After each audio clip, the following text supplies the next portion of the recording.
Welcome to study support. हम discuss कर रहे हैं most expected questions for the exam JK SSB accounts assistant in panchayat. और हम इसका पहला सेक्शन देख रहे हैं, that is general knowledge with special reference to Jammu and Kashmir. और इस सेक्शन के 30 मार्क्स हैं and it is one of the important sections. और इसके आज तक मैंने 6 पार्ट्स डिस्कस किए हैं और उनकी मैंने लिंक नीचे डिस्क्रिप्शन में रखी है। और आज हम डिस्कस करेंगे इसका part 7। Okay, so we will discuss from 81st question. Okay, so 81st question reads, who was associated with treaty of Amritsar. जो ट्रीटी ऑफ अमृतसर है इसके साथ कौन एसोसिएटेड थे? Option A Gulal Singh, option B Gulab Singh, option C Sheikh Abdullah and option D Karan Singh. ये JK SSB में ये exam question जो है ये पूछा गया है उस एग्जाम में। और treaty of Amritsar is very important regarding the history of Jammu and Kashmir, even for the existence of Jammu and Kashmir. Treaty of Amritsar is very important, ये आपको पता होना चाहिए। And answer is Gulab Singh. Gulab Singh was associated with treaty of Amritsar. Okay, देखिए treaty of Amritsar जैसे मैंने पहले ही बोला, it is one of the important treaty because जो state of Jammu and Kashmir है that came into being as a single unit, as a political and geographical unit because of the treaty of Amritsar. यानी treaty of Amritsar से ही हमारी जो state है Jammu and Kashmir वो बन गई। और ये जो ट्रीटी ऑफ अमृतसर है ये हुई थी between British government and Maharaja Gulab Singh on 16 March 1846 AD में। ओके, सो ये इंपॉर्टेंट डेट है 16 मार्च 1846 एडी में। कभी कभी ये भी पूछा जाएगा, डेट भी पूछ सकते हैं इसमें, सो डेट भी आप याद रख लीजिएगा। जो ट्रीटी ऑफ अमृतसर है इसकी वजह से हमारी स्टेट बनी थी और ये हुई थी between British government and Maharaja Gulab Singh. और इस ट्रीटी को की वजह से जो जम्मू एंड कश्मीर है इसका जो कंट्रोल है वो दिया गया डोगरा रूलर्स, यानी वो दिया गया महाराजा गुलाब सिंह को। और जो हमारी स्टेट है जम्मू एंड कश्मीर, इसके 3 ज्योग्राफिकल रीजन्स हैं, that is Kashmir, Jammu Kashmir and Ladakh. और ये एक स्टेट बनाई गई है with the treaty of Amritsar जो साइन की गई है on 16 March 1846 AD. Okay, so date भी बहुत इंपॉर्टेंट है, आप डेट को ऐसे भी याद रख सकते हैं। जो इंडिया है ये इंडिपेंडेंट हुआ था 1947 यानी 15 अगस्त 1947। उससे करीब करीब 101 साल पहले यानी 1846 एडी, उससे भी ज़्यादा, जो 101 साल पहले से भी उससे भी ज़्यादा, क्योंकि ये 16 मार्च को हुआ था और वो 15 अगस्त को इंडिया इंडिपेंडेंट हुआ था। सो करीब करीब आप याद रख लीजिएगा, रफली 101 साल पहले इंडिया के इंडिपेंडेंस होने से पहले हमारी जो स्टेट है वो बन गई थी। ओके, सो 16 मार्च 1846 एडी को ट्रीटी ऑफ अमृतसर की वजह से जो हमारी स्टेट है Jammu and Kashmir that came into being as a single, that is as a political and geographical unit. Okay, and ये साइन हुई थी between British government and Maharaja Gulab Singh. So Maharaja Gulab Singh is associated with treaty of Amritsar and it is one of the important treaty regarding the history of Jammu and Kashmir. Then question number 82, which state is highest producer of rice in India. जो कौन सी state है जो सबसे ज़्यादा rice produce करती है India में? Option A West Bengal, option B Uttar Pradesh, option C Karnataka, option D Punjab. The answer is option A, that is West Bengal. यानी जो वेस्ट बंगाल है that is the highest producer of rice in India. आपके सिलेबस में है crops in Jammu and Kashmir and crops in India. So highest producer of rice is West Bengal. Okay, देखिए एक चीज़ आप याद रख लीजिएगा, कोई भी एग्जाम अगर आप दे रहे हैं उसमें ये पूछा जाता है, अगर आपके सिलेबस में है क्रॉप्स तो या इंडियन ज्योग्राफी, तो उसमें पूछा जाता है कि highest producer of some particular crop. अब आप क्या कर लीजिएगा, आप करीब करीब 5 से 10 क्रॉप्स और फ्रूट्स आप देख लीजिएगा उनका हाईएस्ट प्रोड्यूसर कौन सी स्टेट है। ये एक बार आप नोट कर लीजिएगा, या आप नेट से देख लीजिए या आप किसी भी ऑथेंटिक बुक से देख लीजिएगा। ओके, सो आप जो मेजर क्रॉप्स हैं उनका हाईएस्ट प्रोड्यूसर कौन सी स्टेट है वो आप एक बार एक लिस्ट बना दीजिएगा करीब करीब 10 मेजर क्रॉप्स का। ओके, सो इससे आपको एक क्वेश्चन कम से कम एग्जाम में आपका क्लियर हो जाएगा। So moving to the question number 83 that reads, who was the first elected chairman of the Constituent Assembly? आपको पता होगा जो Constituent Assembly है, Constituent Assembly ने ही ड्राफ्ट किया था Constitution of India। So इसके जो पहले elected chairman थे वो कौन थे? क्या बी आर अम्बेडकर थे या बी एन राव थे या डॉक्टर राजेंद्र प्रसाद थे या जवाहरलाल नेहरू थे? The answer is the first elected chairman of the constituent assembly was doctor Rajendra Prasad. Okay, देखिए चार नाम मैंने दिए हैं। एक, डॉक्टर सचिन आनंदा सिन्हा जो थे, ये पहले चेयरमैन बने थे, लेकिन ये टेम्परेरी चेयरमैन बने थे कॉन्स्टिट्यूएंट असेंबली के। ओके, उसके बाद जो डॉक्टर राजेंद्र प्रसाद थे, ये पहले चेयरमैन बने लेकिन इलेक्टेड। ओके, सो ये फिर उसके बाद परमानेंट चेयरमैन बने इलेक्टेड कॉन्स्टिट्यूएंट असेंबली के। और एच सी मुखर्जी जो थे वो बन गए थे vice president. Okay, doctor Rajendra Prasad बने थे प्रेसिडेंट और जो एच सी मुखर्जी थे वो बने थे vice president of constituent assembly. और जो बी एन राव थे ये बने थे कॉन्स्टिट्यूशनल एडवाइजर। ओके, सो कॉन्स्टिट्यूएंट असेंबली के हिसाब से आप चार नाम याद रख लीजिएगा। पहले एक जो डॉक्टर सचिन आनंदा सिन्हा थे, ये टेम्परेरी चेयरमैन बने थे। उसके बाद डॉक्टर राजेंद्र प्रसाद बने थे परमानेंट प्रेसिडेंट इसके पहले इलेक्टेड जो थे। और H C Mukherjee vice president और बी एन राव बने थे constitutional adviser. Okay, so legal adviser ये बने थे B N Rao. Okay, so ये चार नाम आप एक बार याद रख लीजिएगा regarding the constituent assembly. Then question number 84, what are mango showers? जो मैंगो शावर्स हैं ये क्या है? क्या मैंगो जो है, आम जो है वो बरसते हैं? तो ये है क्या, ये mango showers? So option A, pre monsoon rainfall in Karnataka and Kerala. क्या ये प्री मूनसून रेनफॉल है कर्नाटका और केरला में? या रेनफॉल इन जून टू सितंबर, या रेनफॉल इन विंटर डेज, या rainfall caused by western disturbances? So जो ये मैंगो शावर्स हैं ये क्या है? The answer is option A, that is ये जो मैंगो शावर्स हैं ये हैं pre monsoonal rainfall in Karnataka and Kerala.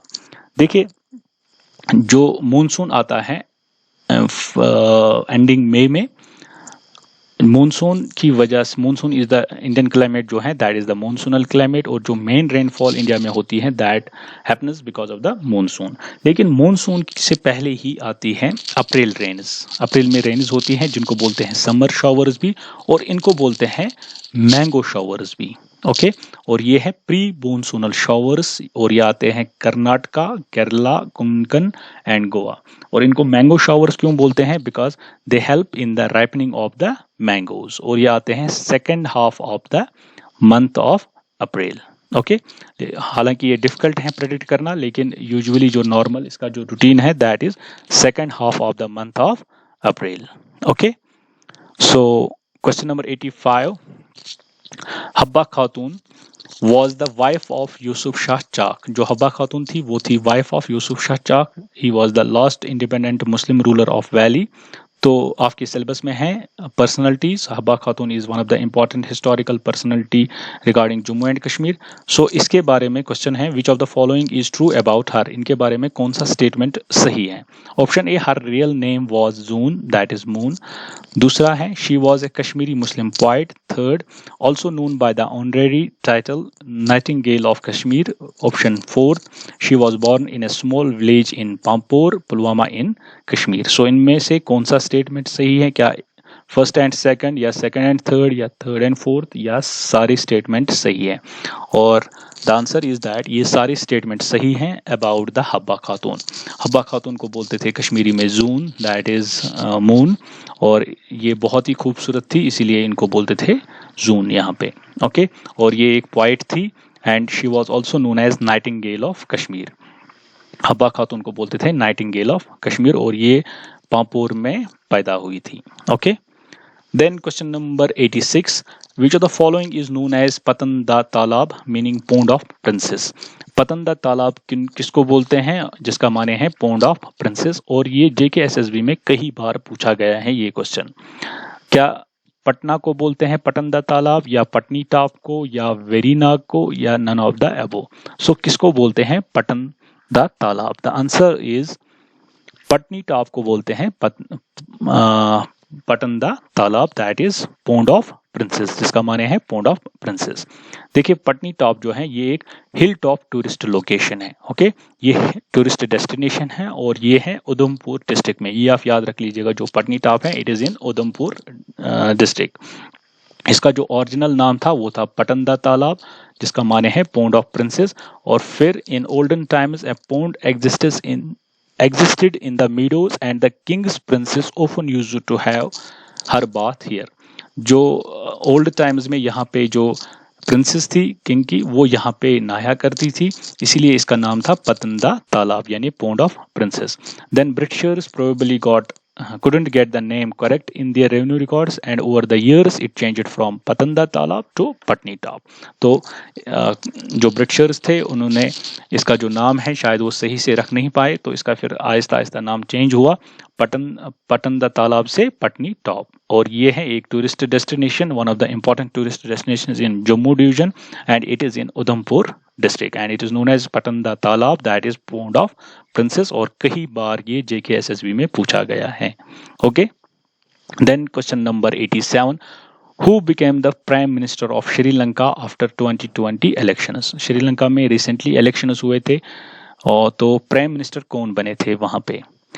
Option A, ये करंट अफेयर्स का क्वेश्चन है, महिंदा राजापक्सा और Sampanthan, Anura Kumara Dissanayake, none of the above. So इनमें से कौन बने हैं prime minister of Sri Lanka after 2020 election. The answer is option A that is Mahinda Rajapaksa. Okay, so देखिए एक चीज़ आप याद रख लीजिएगा, और चाहे आप नेशनल एग्ज़ाम या JKSSB स्टेट एग्ज़ाम्स दे रहे हैं, आप जो सार्क कंट्रीज़ हैं यानी अफ़गानिस्तान, बांग्लादेश, भूटान, इंडिया, मालदीव्स, नेपाल, पाकिस्तान और श्रीलंका, और कुछ इम्पॉर्टेंट कंट्रीज़, पहले तो UN भी हैं इम्पॉर्टेंट, उसके बाद United kingdom, France, south Korea, United states, Japan, Russia, Germany, Canada. ठीक है, सो ये जो कंट्रीज़ हैं स्पेशली द सार्क कंट्रीज़, कभी कभी पूछा जाता है कि यहाँ के जो प्रेसिडेंट हैं कौन हैं, अभी जो इलेक्शन हुए थे तो फिर प्राइम मिनिस्टर कौन बने,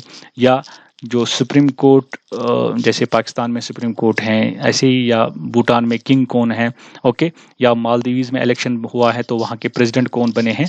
सो इनका आप एक बार जो है अगर आप एग्जाम के लिए जा रहे हैं सो करंट अफेयर के हिसाब से आप देख लीजिए कहाँ पे कौन कौन से इस वक्त प्रेसिडेंट हैं और प्राइम मिनिस्टर्स हैं। ओके, बांग्लादेश में कौन है, ऐसे अफगानिस्तान में, भूटान में, और स्पेशली द सार्क कंट्रीज, और यहाँ भी आप इन कंट्रीज का भी आप याद रख सकते हैं, लेकिन मेन आपका फोकस होना चाहिए सार्क कंट्रीज। और कभी कभी ये क्वेश्चन होता है, देखिए ये एग्जाम होते हैं, ट्रिक्स होते हैं, ओके, हार्ड वर्क बहुत ही ज़रूरी है लेकिन थोड़ा सा स्मार्ट वर्क भी करना पड़ता है। ओके, सो एक बार आप ये जब आप एग्ज़ाम के लिए जाएंगे तो 1 महीने पहले या 2 जब आपका डेट शीट निकलेगा उस वक्त आप ये सारे प्रेसिडेंट्स और जो प्राइम मिनिस्टर्स हैं सार्क कंट्रीज़ के स्पेशली, और जो important countries of the world हैं, इवन द UN का भी आप रख लीजिएगा, यूनाइटेड नेशन ऑर्गेनाइजेशन जो है उसका भी आप देख लीजिएगा कौन सा जो उसके ऑर्गनस हैं, कौन है इस वक्त जो सेक्रेटरी कौन है। ओके, सो ये सारी चीज़ें आप एक बार उस वक्त अपने पास एक नोट बना दीजिएगा। ओके, सो हो सकता है एग्जाम में कोई एक क्वेश्चन आ जाएगा, अगर ये बहुत ही इजी टिप है तो आपका एक क्वेश्चन फिर सही हो जाएगा कम से कम। ओके, सो स्पेशली आप फोकस कीजिएगा सार्क कंट्रीज में कौन प्रेसिडेंट बने और कौन प्राइम मिनिस्टर्स बने हैं।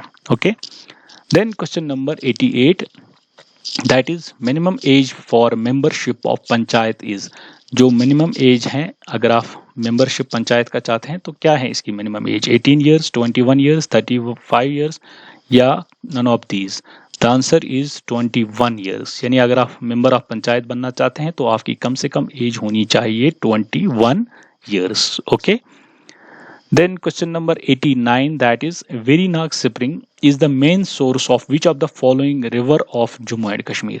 जो वेरीनाग स्प्रिंग है ये एक इंपॉर्टेंट रिवर है जम्मू एंड कश्मीर में, ये उसका ये मेन सोर्स है। सो इनमें से कौन सा वो रिवर है, Jhelum, Chenab, Indus, Neelam. The answer is Jhelum. Okay, so Verinag spring is the main source of river Jhelum. Okay, देखिए वेरीनाग जो है it is the first tourist spot of Kashmir valley when travelling by road from Jammu. जब आप जम्मू से आओगे, आप बानहाल टनल क्रॉस करोगे तो आपको जो पहली जो टूरिस्ट डेस्टिनेशन मिलेगी वो मिलेगी आपको वेरीनाग। ओके, और जो ये वेरीनाग है it is the main source of river Jhelum.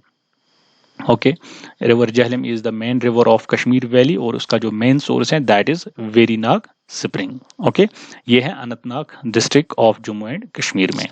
Okay, then question number 90, which of the following articles of Constitution of India abolishes the untouchability? कौन सा आर्टिकल है कॉन्स्टिट्यूशन ऑफ इंडिया में जो एबॉलिश करता है अनटचेबिलिटी को? क्या आर्टिकल 15 है या आर्टिकल 16 या आर्टिकल 17 या article 18? Okay, the answer is C, that is article 17। ये सारे हैं फंडामेंटल, जो आपके फंडामेंटल राइट सिलेबस में है उसी में ये सारे आर्टिकल्स आते हैं। देखिए आर्टिकल 14 जो है that is equality before law, जो आर्टिकल 15 है that is prohibition of discrimination on grounds of religion, race, caste, sex और प्लेस ऑफ बर्थ। ओके, उसके बाद जो आर्टिकल 16 है that is equality of opportunity in matters of